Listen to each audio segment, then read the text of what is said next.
नमस्कार। एक व्यापारी बहुत सारा धन कमा करके व्यापार करने के बाद अपने घर वापस जा रहा होता है। रास्ते में व्यापारी थक जाता है तो विश्राम करने के लिए एक पेड़ के नीचे बैठ जाता है और अपने घोड़े को भी वहीं बांध देता है। जब ये बैठता है तो खाने का सामान निकालता है और खाने लगता है। जब ये खाना शुरू ही करता है कि पास में से एक कुत्ता आता है और उसके सामने आकर के बैठ जाता है। व्यापारी जो कुछ भी खाता है वो उस कुत्ते को भी डालता है। दोनों लोग खाते हैं, दोनों का पेट भर जाता है और दोनों थोड़ी देर विश्राम करते हैं।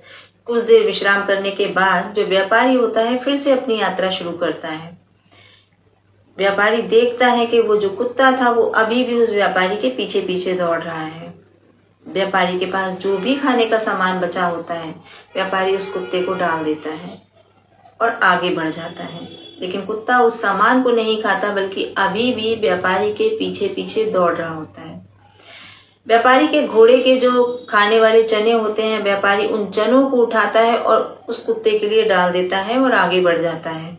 कुत्ता उन चनों को भी नहीं खाता और अभी भी व्यापारी के पीछे पीछे दौड़ रहा होता है।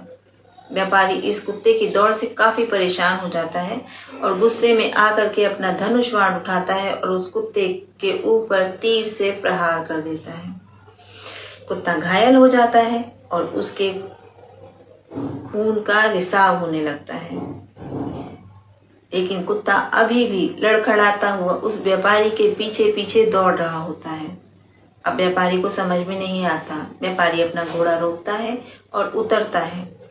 कुत्ता ऐसे ही घायल अवस्था में उस व्यापारी की पैंट को मुंह में दबाता है और खींचते हुए पीछे ले जाता है जहां पर उसने विश्राम किया था। व्यापारी को समझ में नहीं आता कि आखिर ये कुत्ता कहना क्या चाहता है।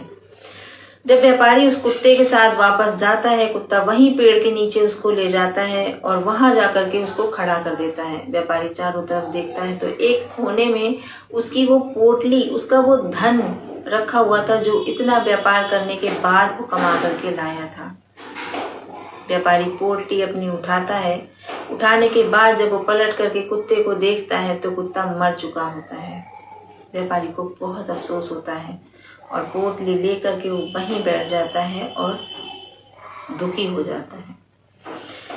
कहानी का सार ये कहता है कि कभी भी अगर आप किसी का नमक खाते हैं तो उसके साथ उस नमक का कर्ज जरूर चुकाइए। वफादारी और ईमानदारी अगर आपको सीखनी है तो एक कुत्ते से सीखिए। तीसरी बात, जब भी अभी कभी आप कोई निर्णय लेते हैं, कोई डिसीजन लेते हैं तो गुस्से में मत लीजिए। पहले बहुत सोचिए, समझिए, फिर निर्णय लीजिए। कहीं ऐसा तो नहीं कि निर्णय लेने के बाद आपको भी उस व्यापारी की तरह पछताना पड़े। धन्यवाद।